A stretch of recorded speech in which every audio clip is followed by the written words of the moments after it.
சீரியல்களின் full எபிசோடுகளை Sun டிவியில் ஒளிபரப்பான உடனே எக்ஸ்க்ளூசிவாக சன் நெக்ஸ்டில் மட்டும் ஃப்ரீயா பாருங்கள். உங்க மருமகளை இப்ப வர சொல்றீங்களா இல்லையா? எதுக்குமா வர சொல்லணும்? நீங்க யாரு முதல்ல? என் மருமகளை பாக்குறதுக்கு நீங்க யாருன்னு கேக்குற? வீட்டு வாசல்ல வந்து நின்னு எதுக்கு இப்படி கத்திக்கிட்டு இருக்கீங்க? அதெல்லாம் யாரையும் பார்க்க முடியாது. நீங்க வந்த வழிய பாத்துட்டு போங்க. என்ன என் புள்ளைய பத்தி பிரஸ் மீட்ல பொய்யான விஷயத்த சொல்லிட்டு என் முன்னாடி வந்து நிக்கிறதுக்கு பயந்துகிட்டு ரூமுக்குள்ள மறைஞ்சிட்டு இருக்காளா? இல்ல மறைச்சு வச்சிருக்கீங்களா? அதானே, நேர்மையா இருந்திருந்தாதான் தைரியமா என் முன்னாடி வந்து நின்னு இருப்பாளே. அவ பண்ணிட்டு இருக்கிறது அயோக்கியத்தனம்னு தெரிஞ்சுதான் முகத்தை வெளியில காட்ட முடியாம ஒளிஞ்சிட்டு இருக்காளா அவ? 10 கேமராக்கு முன்னாடி நின்னு அழுது நாடகம் போட்டவளுக்கு என் ஒருத்தி முகத்தை பார்க்க தைரியம் இல்லாம உள்ளேயே உக்காந்துட்டு.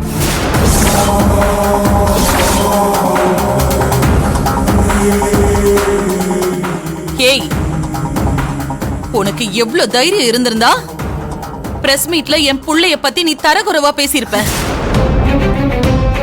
அந்த நிக்கிதாவை கொலை பண்ணது ஏன் பையன்தான்னு கொஞ்சம் கூட மனசாட்சியே இல்லாம என் புள்ள மேல அபாண்டமா பழி சொல்லிருக்க.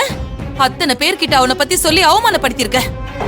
என்ன, நானும் நீ பண்றது எல்லாம் பாத்துக்கிட்டு இருக்கேன்னு உன் இஷ்டத்துக்கு ஆடிட்டு இருக்கியா?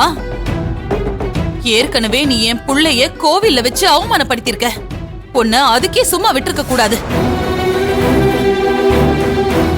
ஏதோ என் மருமக மலருக்காக நான் எல்லாத்தையும் பொறுத்துட்டு போனேன். ஆனா நான் பொறுமையா இருந்தது எவ்வளவு பெரிய தப்புன்னு இப்பதான் எனக்கு புரியுது. அன்னைக்கே உன் ஆணவத்தை நான் அடக்கி இருந்தனா இன்னைக்கு நீ இப்படி ஒரு காரியத்தை பண்ணிருக்க மாட்ட. உனக்கெல்லாம் மனசு உறுத்தவே இல்லையா? பொய் சொல்றதுக்கு உனக்கு நாக்கு கூசல? உன் புருஷனை நேர்மையான வழியில காப்பாத்துறதுக்கு துப்பில்ல? இதுல தப்பே பண்ணாத ஏன் புள்ளைய பழி வாங்கணும்னு நினைக்கிறியே? நீ எல்லாம் ஒரு மனுஷியா? வெக்க இருக்கா உனக்குன்னு கேக்குறேன்.